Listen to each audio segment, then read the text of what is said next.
பார்த்தீங்கன்னா சூப்பரான நம்மளோட பொங்கலுங்க. இதை எப்படி சமைச்சுன்னு பார்க்கணும்ல. வாங்க வீடியோக்குள்ளே போகலாம்.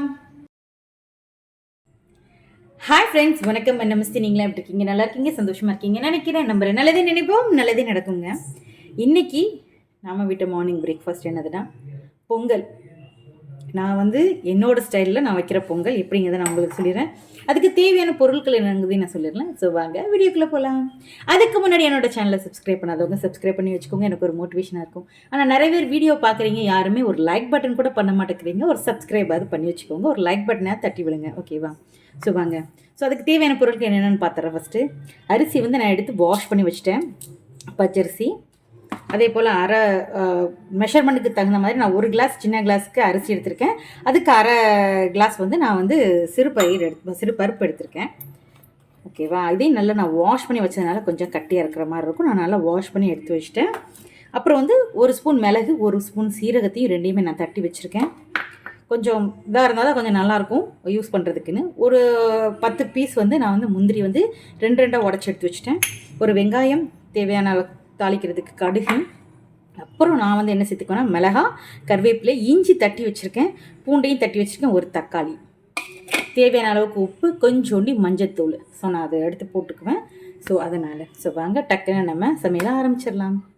இப்போ நான் அடுப்பை பற்ற வச்சுட்டேன். நான் இப்போது ஒரு 2 ஸ்பூன் அளவுக்கு நான் வச்சுருக்க கடலெண்ணெய் நான் சேர்த்துக்கிறேன். என்கிட்ட இருந்துச்சு அந்த எண்ணெய் தான் நான் சேர்த்துக்கிறேன். இந்த எண்ணெய் தான் சேர்க்கணுமா அந்த எண்ணெய் தான் சேர்க்கணுமாங்கிறதுலாம் இல்லை. உங்கள்கிட்ட எந்த எண்ணெய் இருக்கோ நீங்கள் அந்த எண்ணெயை சேர்த்துக்கணும், ஓகேவா? ஒரு ஸ்பூன் அளவுக்கு நெய் விட்டுக்கிறேன் இதை தனியாக. அதுக்கு முன்னாடி நான் உங்களுக்கு ஒரு சொல்ல மறந்துட்டேன், என்னங்கிறத நான் சொல்லிடுறேன். லைட்டாக நெய் விட்டுக்கிறேன், ஒரு அரை ஸ்பூன் அளவுக்கு நெய் விட்டுட்டு நம்ம வச்சுருந்தோம்ல அரிசி, பச்சரிசி, அதை இதில் லேசாக அந்த நெய்யில் நல்லா வறுத்து எடுத்துப்பேன். வறுத்துனா மீன்ஸ் எப்படி சொல்கிறது, பொரிஞ்சிலாம் வரக்கூடாதுங்க. நமக்கு வறுத்து லேசாக அந்த நெய்யோடு நல்லா சாட்டே பண்ணி எடுப்போம் இல்லையா, அந்த மாதிரி எடுக்கணும். நான் அடுப்பை செய்கிற கொஞ்சோண்டி ஃபாஸ்ட்டாக வச்சுக்கிறேன். எதுக்காகனா அந்த நெய்யோட ஸ்மெல்லும் வாசனையும் ரொம்பவே சூப்பராக இருக்கும். அதனால் நான் மறந்துட்டு உடனே டக்குன்னு அடுப்பை பற்ற வச்சுட்டேன். சாரி. ஆக்சுவலி நான் குக்கர்லேயே தான் போடணுன்னு நினச்சேன். ஏதோ ஒரு ஞாபகத்தில் அப்படி வச்சுட்டேன், சாரிங்க.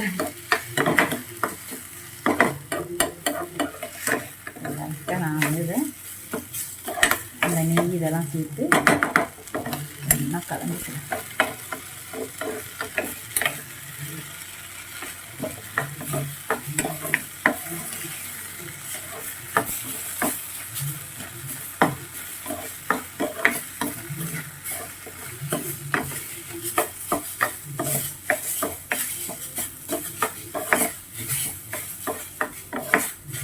நான் வாஷ் பண்ணி வச்சுருந்தேன், அதனால் அந்த தண்ணி கொஞ்சம் லைட்டாக இருந்தது இல்லையா, அதனால் இது இதாக இருக்குது. இல்லைன்னு வச்சுக்கோங்களேன், அப்படியே ஈஸியாகவே சீக்கிரத்துக்கு இதாகிடும்.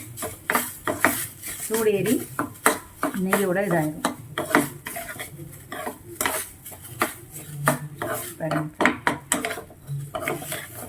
அடுப்பை சின்ன வச்சுக்கிறேன்.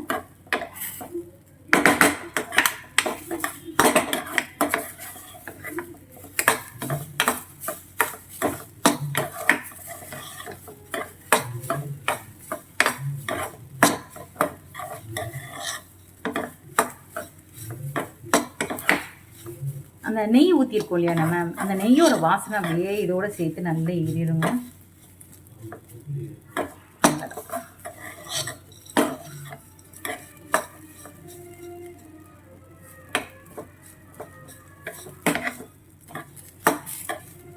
இப்போ இதை தனியாக எடுத்து வச்சுக்கிறேன் நான்.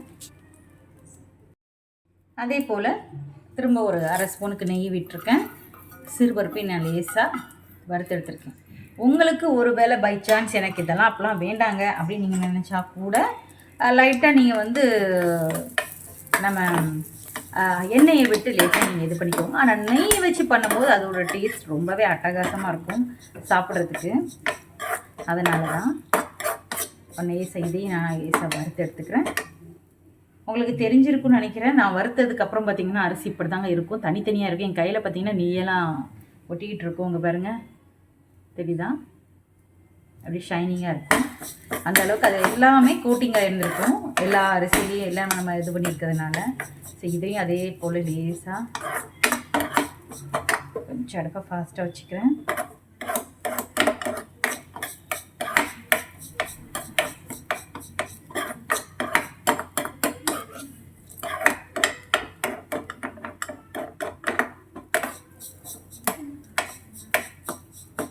நெய்யிலே கொஞ்சம் வறுத்து நம்ம எடுக்கும்போது டேஸ்ட் வந்து பொங்கலுக்கு ரொம்ப அட்டகாசமாக இருக்கும்.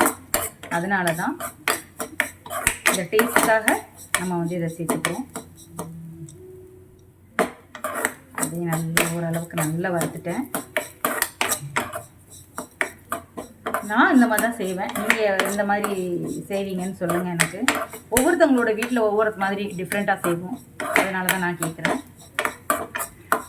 இதை நல்லா வறுத்து எடுத்தாச்சு. ஸோ இதையும் நான் மாற்றிக்கிறேன். பாடு பற்ற வச்சுட்டேன். இதில் வந்து இந்த நெய்யை வந்து நான் வறுத்து எடுத்துக்க போகிறேன்.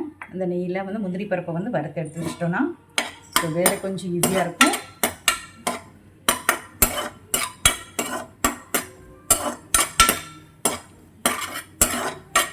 லைட்டாக ஒரு ப்ரௌன் வந்தால் போதும், நமக்கு ரொம்ப வரணுங்கிறது இல்லை.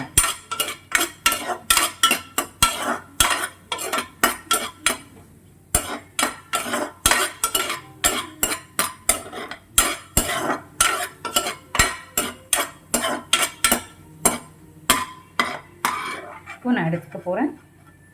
ஸோ எடுத்து வச்சுக்கிறேன் நான்.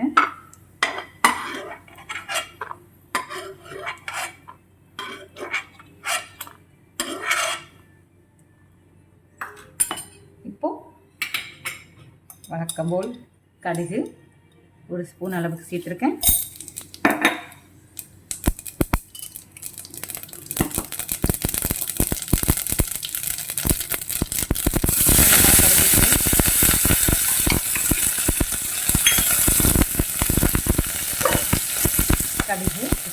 வெங்காயம்,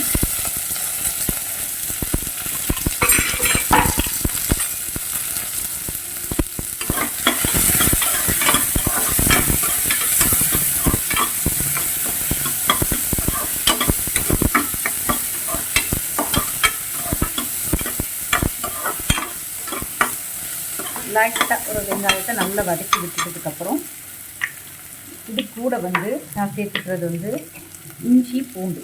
இது வந்து நீங்கள் யாரும் சேர்ப்பீங்களான்னு எனக்கு தெரியல, பட் நான் சேர்ப்பேன். ரொம்பவே எம்மியாகவே இருக்கும். அது ஒரு வித்தியாசமான ஒரு டேஸ்ட்டாக இருக்கும். அதனால தான்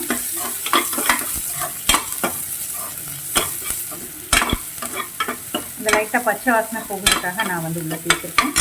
அப்புறம் தக்காளி. இப்படி யோசிக்கலாம், இவங்க என்ன பண்ணுறாங்க, ஏன் இப்படி பண்ணுறாங்கன்னு கூட யோசிக்கலாம். நான் இப்படி தான் பண்ணுவேன். எங்கள் வீட்டில் 3 பேருக்குமே இது ரொம்ப ரொம்ப ஃபேவரட். எங்களுக்கு ரொம்ப ரொம்ப பிடிக்கும். அது இந்த மாதிரி பண்ணுறது. எல்லோரும் பண்ணுற பொங்கலை விட இது கொஞ்சம் டிஃப்ரெண்ட்டாகவும் இருக்கும், ரொம்ப டேஸ்டியாகவும் இருக்கும். அதனால தான்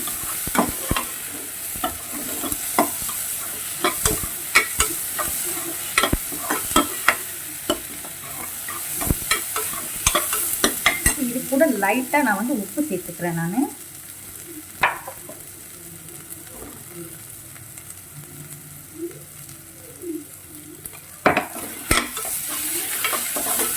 சிம்மில் வச்சுக்கிறேன். கொஞ்சம் லேசாக வதங்கட்டும். கொஞ்சோண்டு லைட்டாக மஞ்சத்தூளுங்க.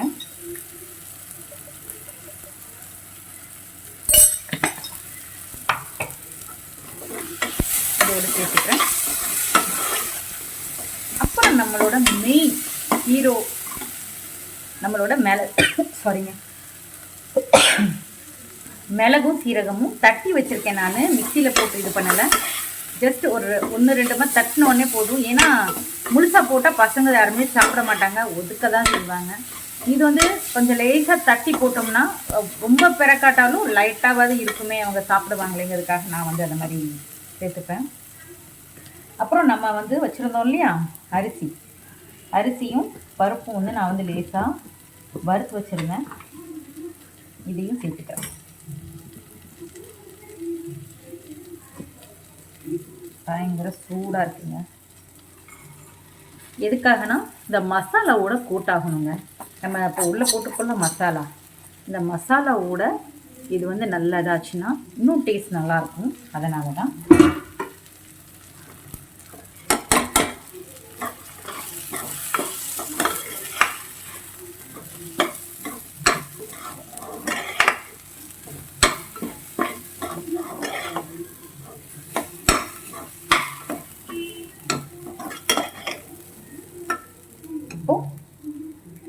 நான் வந்து எடுத்த கிளாஸ் அளவுக்கு நான் வந்து ஒரு 5 கிளாஸ் தண்ணி விடுவேன்.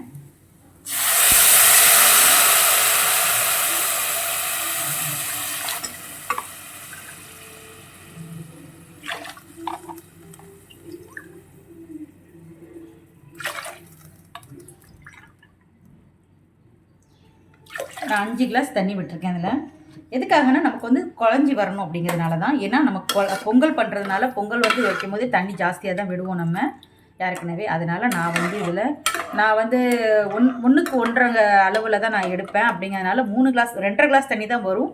ஆனால் இருந்தாலும் கூட 2.5 கிளாஸ் தண்ணி வச்சுருக்கேன். எதுக்காகனா நல்லா வேகட்டும், வெந்தால் குழஞ்சி வர்றது போது டேஸ்ட் இன்னும் நல்லா இருக்குங்கிறதுனால தான். இது ஒரு கொதிக்கட்டும். ஃபஸ்ட்டு நம்ம உப்பு மட்டும் பார்த்துட்டு அதுக்கப்புறம் நம்ம சேர்த்துக்கலாம்.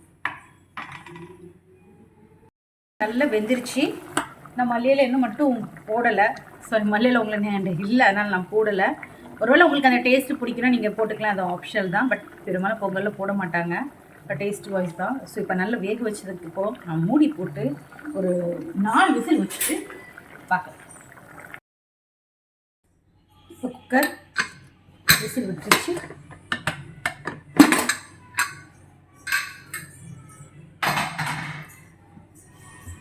வாசனை பயங்கரமாக இருக்குங்க. நல்லா குழஞ்சிருக்கு. இன்னும் அப்படியே லைட்டாக அப்படியே இது பண்ணிங்கன்னா இன்னும் குழஞ்சிரும்.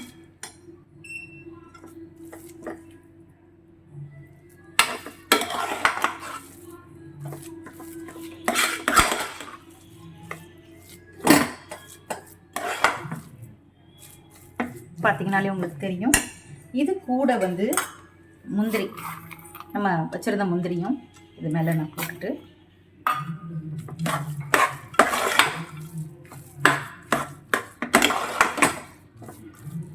சூப்பராக நம்மளோட பொங்கல் ரெடி. ஸோ வாங்க டக்குன்னு சர்வ் பண்ணி சாப்பிட. சுட சுட நம்மளோட பொங்கலுங்க. சாம்பார் கூட சாப்பிடும்போது அவ்வளோ நல்லாயிருக்கும். ஆக்சுவலி அன்றைக்கி நான் சாம்பார் வைக்கலை. அதோட வாசனை, அந்த மிளகு சீரகம் போட்டுக்க அந்த டேஸ்ட் எல்லாமே சூப்பராக இருக்கும். அதுக்கு பதிலாக நான் வச்சுருக்கிறது வந்து இன்றைக்கி தண்ணியான தேங்காய் சட்னி வச்சுருக்கேன். தாளிக்காமல் வெறும் பிளெயினாக இந்த மாதிரி வச்சுருக்கேன். ஸோ ரொம்பவே டேஸ்ட்டாக இருக்கும். அப்புறம் பொங்கல் இருந்தால் வடை இல்லைன்னா எப்படிங்க, சூடான நம்மளோட வடை. ஸோ நான் இன்னைக்கு மார்னிங் பிரேக்ஃபாஸ்ட்டுக்கு இதான் நான் சாப்பிட்டு என்ஜாய் பண்ண போகிறேன். இதை வந்து நீங்கள் கண்டிப்பாக ஒரு ஆட்ட டேஸ்ட் பண்ணி பார்க்கணும். நான் 5 உலக்கு வந்து நான் தண்ணி வச்சதுக்கப்புறமும் நல்லா குழஞ்சி வந்திருக்கு. ஸோ இதே மாதிரி டேஸ்ட் வந்து ரொம்பவே சூப்பராக இருக்கும். நான் இதை அடிக்கடி நான் செஞ்சுருக்கிறதுனால நான் வந்து இதே மாதிரி வைப்பேன். நான் வந்து ஒரு இடத்துல சாப்பிட்டுட்டு ஒரு ஹோட்டலில் சாப்பிட்டதுக்கப்புறம் அவங்ககிட்ட இருந்து இதை வந்து நான் கேட்டு தெரிஞ்சுக்கிட்ட அந்த ரெசிபி இது. ஸோ எனக்கு ரொம்ப பிடிச்சிருந்துச்சி இந்த டேஸ்ட்டுங்கனால நான் வந்து இதே மாதிரி செஞ்சு இது இப்போ வரைக்கும் நாங்கள் சாப்பிட்டுட்ருக்கோம். ஸோ நீங்கள் எந்த மாதிரி வந்து வேறு ஏதாவது ஹோட்டலில் போனோன்னா வித்தியாசமான பொங்கல் சாப்பிட்ருக்கீங்கன்னு சொல்லிட்டு எனக்கு கமெண்டில் சொல்லுங்கள். ஸோ நான் சாப்பிட்டு என்ஜாய் பண்ண போகிறேன். ஸோ நீங்களும் சாப்பிட்டு வீட்டில் என்ஜாய் பண்ணுங்கள் இதே மாதிரி சமைச்சிட்டு. ஸோ இது இப்படி பிடிச்சிட்டா லைக் பண்ணுங்கள், கமெண்ட் பண்ணுங்கள், ஷேர் பண்ணுங்கள், சப்ஸ்கிரைப் பண்ணுங்கள். தேங்க்யூ ஃபார் த வாட்சிங். Bye friends.